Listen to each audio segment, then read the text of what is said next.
Hi, Breitlingsource.com here with another review, and today we're going to be looking at the Breitling B-1. This is the pre-chronometer version of the B-1 that's not using the super quartz movement. So this model is from 2000 to 2001. It looks identical except on the front, on the face there, it says Breitling B-1 on this model, and the newer models say Chronometra B-1. So that's how you can tell the difference there. Really nice watch, large 43.2 millimeter diameter, and pretty thick at 16.5 millimeters.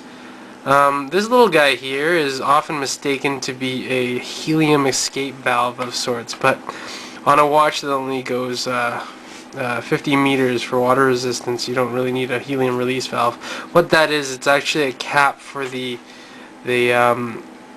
mechanism that allows this slide rule bezel that's underneath the bezel to turn, and it houses the gears that turn it.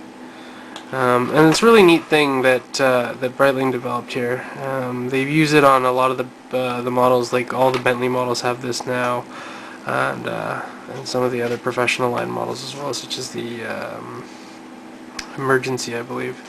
One of the features of the V1 that a lot of people like is the back, and it's quite beautiful. See, it's shaped like a jet turbine.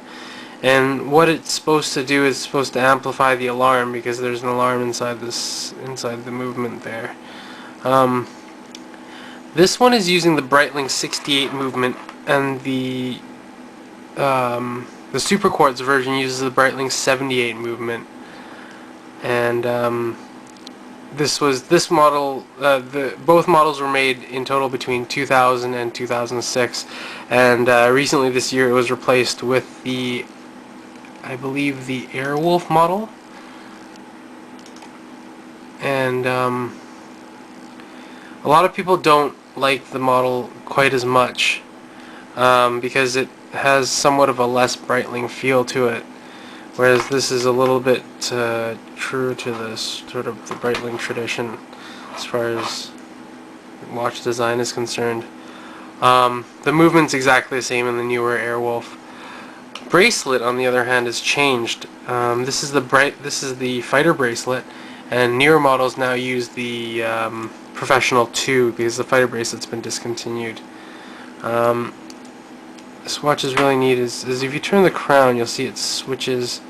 It turns on. There it switches to your time, and then turn it more. You got your alarm, date, and then that switches there to Wednesday.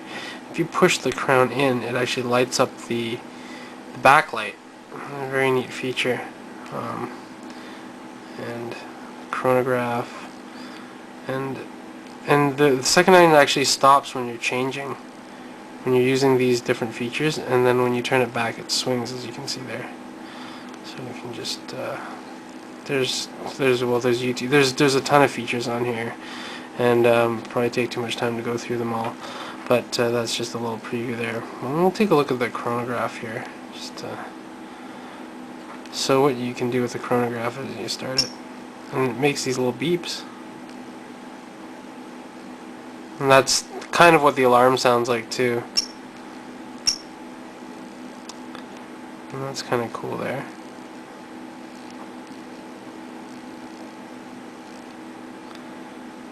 And back to...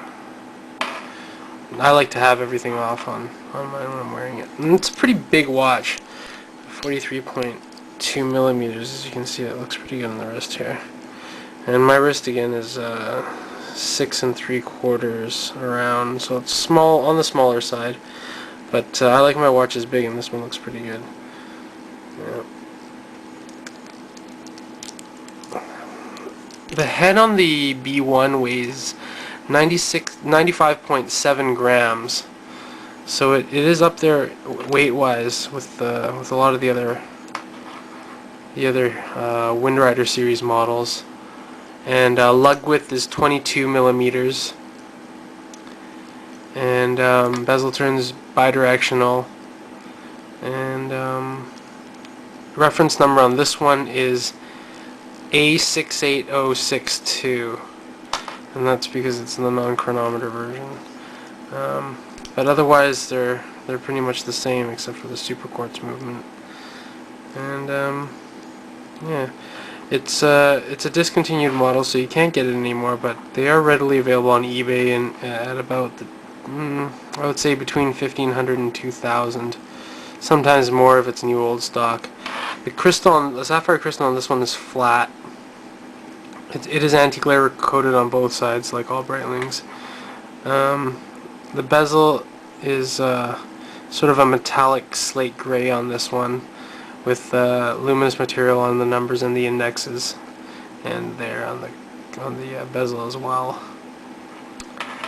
And the pushers on this are the flatter, sort of rounded rectangular ones, and this one does not have the Breitling logo on the crown, which is on later models, but that doesn't mean that it's not an original crown, which some people mistaken sometimes.